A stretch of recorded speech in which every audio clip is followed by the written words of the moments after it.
Salut les terminales. Juste pour que vous gardiez un petit peu la main, j'ai acheté un petit mignon de porc là parce que je me fais la cuisine à la maison.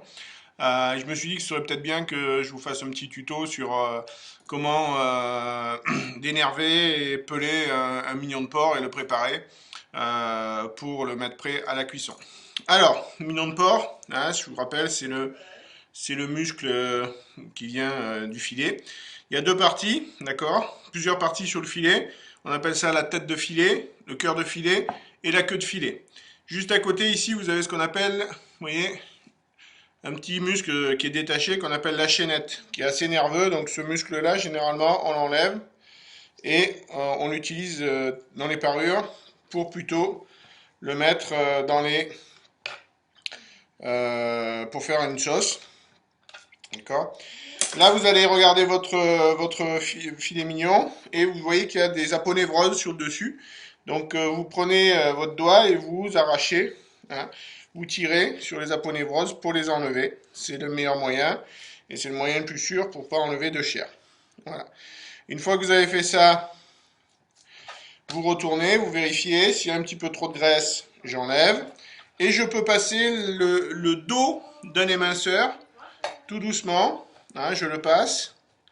Voilà, ce qui me permet en fait d'enlever, regardez, un petit peu de graisse et un petit peu d'aponevrose. Voilà, la queue de mon filet est propre.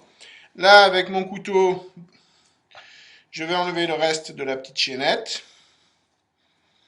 Et on va passer à la partie qui est la plus importante, c'est le fait de dénerver ici, sous le petit nerf. Donc je passe sous le nerf et je tire pour enlever le nerf.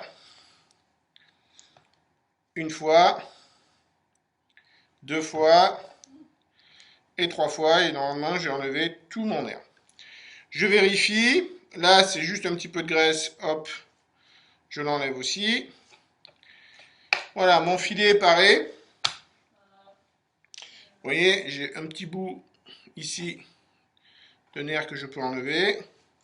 Encore une fois, je gratte sur les aponevroses. Voilà, donc vous avez un filet de porc qui est propre, d'accord? Le problème maintenant, c'est le cuir. Donc quand vous le cuisez, on a une partie qui est assez ici charnue et épaisse, et une partie qui est très fine. Donc en fait, pour égaliser, on va prendre, hein, vous coupez 2 tiers, 1 tiers,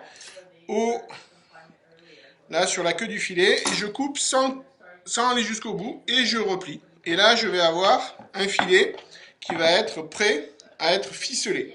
Je suis désolé, j'ai pas de ficelle à la maison, donc je pourrais pas vous le faire voir, mais je peux le ficeler, et à ce moment-là, je vais pouvoir le cuire, je peux le rôtir. Je vous rappelle que les cuissons privilégiées, ça va être de le faire rôtir à haute température pendant 3-4 minutes avec une petite marinade sur le dessus, et ensuite de le sortir du four, descendre le four à 80 et de faire une petite cuisson en basse température à 80 degrés pour pas perdre beaucoup de matière grasse et que le filet reste bien, on va dire, juteux à l'intérieur. Voilà, je vous souhaite une bonne soirée et j'espère que ça vous servira. Merci bien, au revoir.